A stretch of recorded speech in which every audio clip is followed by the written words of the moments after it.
Baik, assalamualaikum warahmatullahi wabarakatuh. Apa kabarmu hari ini? Ketemu lagi dengan saya pada kesempatan kali ini untuk pelajaran pendidikan Pancasila dan Kewarganegaraan untuk kelas 10. Kali ini kita akan masuk ke bab yang ketiga. Baik, silakan sebelum kita mulai pembelajaran kali ini, kita awali dulu dengan berdoa terlebih dahulu. Terima kasih yang sudah berdoa. Baik, silahkan kalian yang belum subscribe channel ini silahkan di subscribe ya. Baik, untuk kesempatan kali ini kita akan masuk ke bab yang ketiga, yaitu kewenangan lembaga-lembaga negara menurut Undang-Undang Dasar Negara Republik Indonesia tahun 1945.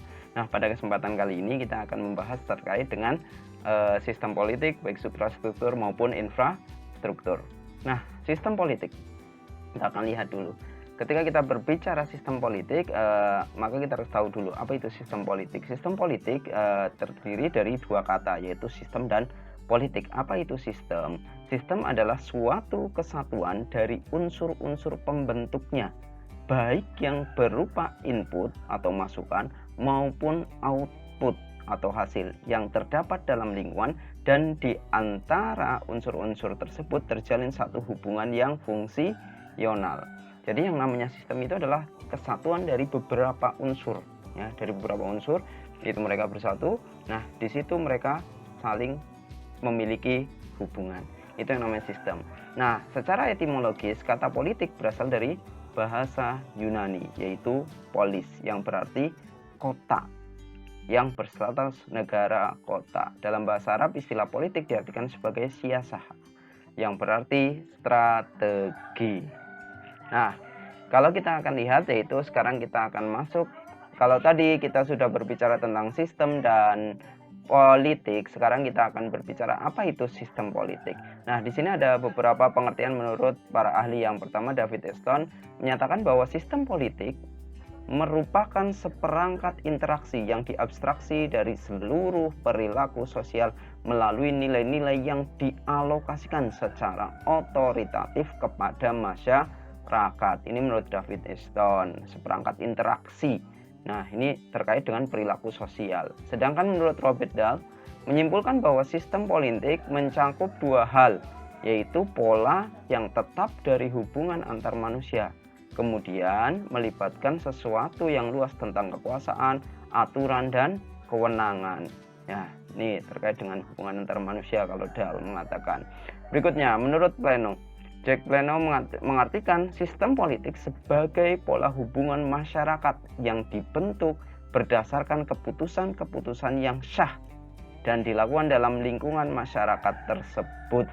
Nih, pola hubungan masyarakat berdasarkan keputusan.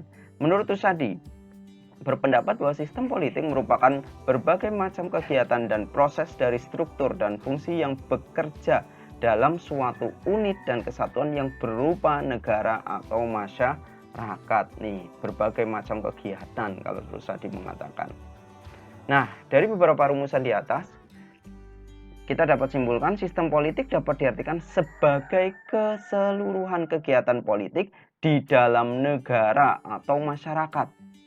Ya, kegiatan politik di dalam negara atau masyarakat yang mana kegiatan tersebut berupa proses alokasi nilai-nilai dasar kepada masyarakat dan menunjukkan pola hubungan yang fungsional di antara kegiatan-kegiatan politik tersebut. Nah, ini sangat jelas disebutkan seluruh kegiatan di dalam negara dan masyarakat. Nah, kegiatan tersebut, ya, alokasi nilai-nilai dasar kepada masyarakat, menunjukkan pola hubungan yang fungsional di antara kegiatan-kegiatan politik tersebut. Ini sistem politik. Nah, sekarang kita bisa lihat di situ ciri-ciri sistem politik, ya, secara umum. Yang pertama yaitu memiliki tujuan, ada tujuannya. Tujuannya apa sistem politik itu? Ya, yang kedua, mempunyai komponen-komponen, ada banyak komponennya. Namanya sistem pasti lebih dari satu. Yang ketiga, tiap komponen itu memiliki fungsi yang berbeda-beda. Jadi fungsinya berbeda-beda antara bagian atau komponen yang satu dengan komponen yang lain. Adanya interaksi antar komponen satu dengan yang lainnya. Nah, di sini tadi kan komponennya ada beberapa, fungsinya berbeda-beda, dan itu ada interaksinya, ada hubungannya. Yang kelima, adanya mekanisme kerja atau pengaturan struktur kerja dalam sistem politik. Jadi mekanismenya ada, aturannya ada. Yang keenam, adanya kekuasaan. Nah, kekuasaan untuk mengatur komponen dalam sistem itu atau di luar sistem itu. Nah, tiap komponen tadi, tiap komponen sistem politik itu memiliki kekuasaan masing-masing, tapi tingkatannya berbeda-beda. Yang ketujuh, adanya kebudayaan politik. Ya, terdapat prinsip dan pemikiran sebagai tolok ukur dalam pengembangan sistem tersebut. Kalau ini ciri umumnya, nah sekarang ada 4 ciri khasnya dari sistem politik yang membedakan antara sistem politik dengan sistem sosial lainnya. Apa saja itu? Yang pertama yaitu daya jangkaunya universal. Nah, universal itu apa? Meliputi semua anggota masyarakat. Ya. Yang kedua, adanya kontrol yang bersifat mutlak terhadap pemakaian kekerasan fisik. Ya. Adanya kontrol yang bersifat mutlak, absolut terhadap pemakaian kekerasan fisik. Jadi dia mengontrol terhadap penggunaan kekerasan fisik. Yang ketiga, hak membuat keputusan-keputusan yang mengikat dan diterima secara sah. Nah, sistem politik itu mempunyai hak untuk membuat keputusan, membuat aturan, dan itu mengikat. Yang keempat, keputusannya bersifat otoritatif. Artinya apa? Mempunyai kekuasaan atau mempunyai kekuatan legalitas dan kerelaan yang besar. Ya, jadi dia mau tidak mau ya harus, itu yang namanya otoritatif. Ya. Nah, dengan demikian, sistem politik yang berjalan tidak akan terlepas dari keseluruhan unsur-unsur suprastruktur dari suatu negara. Apa itu suprastruktur? Nanti kita akan bahas. Dalam menjalankan sistem politik dalam suatu negara diperlukan struktur lembaga negara yang dapat menunjang jalannya pemerintahan.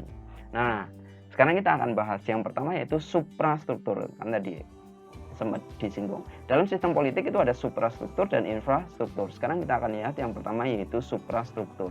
Suprastruktur politik diartikan sebagai mesin politik resmi. Ingat nih, mesin politik resmi, kata-kata resmi di suatu negara dan merupakan penggerak politik yang bersifat formal, resmi ya. Jadi penggerak politik sifatnya formal, sah. Dengan kata lain, suprastruktur politik merupakan gambaran pemerintah dalam arti luas yang terdiri atas lembaga-lembaga negara yang tugas dan peranannya diatur dalam konstitusi negara atau peraturan perundang-undangan lainnya. Jadi lembaga-lembaga negara, nih ada contohnya di sini, gambar ini ada MPR, DPR, DPD, terus ada presiden. Presiden itu kan sebuah lembaga negara, lembaga eksekutif. Ada Mahkamah Agung. Kalau kamu masih ingat di bab yang pertama kemarin, kan kita ada 6 kekuasaan tuh di Undang-Undang Dasar 1945. Itu lembaga-lembaga negara, itulah yang disebut dengan suprastruktur politik dan itu resmi, sah. Nah, kalau tadi suprastruktur politik, nah dalam suatu sistem politik itu ada yang namanya infrastruktur politik. Apa itu infrastruktur politik? Infrastruktur politik adalah kelompok-kelompok kekuatan politik dalam masyarakat yang turut berpartisipasi secara aktif. Jadi itu adalah kelompok-kelompok dalam dalam masyarakat dan dia tetap berpartisipasi aktif dalam kegiatan politik walaupun itu tidak resmi yang dibuat oleh konstitusi. Nah, kelompok-kelompok tersebut dapat berperan menjadi pelaku politik tidak formal atau turut serta dalam membentuk kebijaksanaan negara. Ya, nih dia tidak, ketika dia bergerak dalam dunia politik itu tidak formal ketika dia ikut serta dalam membentuk kebijaksanaan negara. Nah, infrastruktur politik di Indonesia meliputi seluruh kebutuhan yang diperlukan dalam bidang politik dalam rangka pelaksanaan tugas-tugas yang berkaitan dengan pemerintahan negara. Nah, di sini kita lihat apa saja infrastruktur politik. Yang pertama yaitu partai politik. Kalian tentu bisa sering melihat ya yang namanya partai politik. Nah, yang kedua ada kelompok kepentingan, interest group. Nah, kelompok kepentingan contohnya seperti apa? Seperti LSM. Dia memiliki kepentingan-kepentingan tertentu di bidang-bidang tertentu. Ya, itu kelompok kepentingan. Kalau di LSM, lembaga swadaya masyarakat, ada yang terkait dengan terkait dengan lingkungan hidup seperti contohnya WALHI. Ya, kalau terkait dengan korupsi, ya melihat korupsi ada ICW, itu contohnya. Nah, Yang ketiga, ada kelompok penekan. Kelompok penekan ini biasanya akan menyampaikan melalui bentuk-bentuk namanya saja kelompok penekan, tekanan. Nah, biasanya ini dilakukan ketika demonstrasi. Ya, ini banyak kita bisa lihat ya. Dan yang keempat yaitu media komunikasi politik. Surat kabar, televisi, itu yang namanya media komunikasi politik. Nah, ini yang namanya infrastruktur politik. Nah, mungkin kamu bisa temukan di buku yang lain atau di internet infrastruktur politik ada tambahannya yaitu aktor politik, ya nggak masalah, sama saja ya. Baik, nah ini tugas kalian untuk pertemuan kali ini di bab 3 yang pertama, yaitu coba kalian tuliskan peranan infrastruktur politik mulai dari partai politik sampai media komunikasi politik.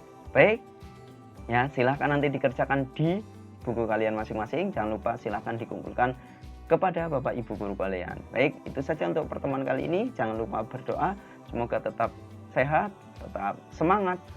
Kita bisa bertemu lagi di materi berikutnya. Maka dari itu jangan lupa subscribe channel ini untuk mendapatkan pemberitahuan juga ya untuk materi kelanjutannya. Baik, itu saja dari saya. Banyak salahnya saya mohon maaf. Assalamualaikum warahmatullahi wabarakatuh.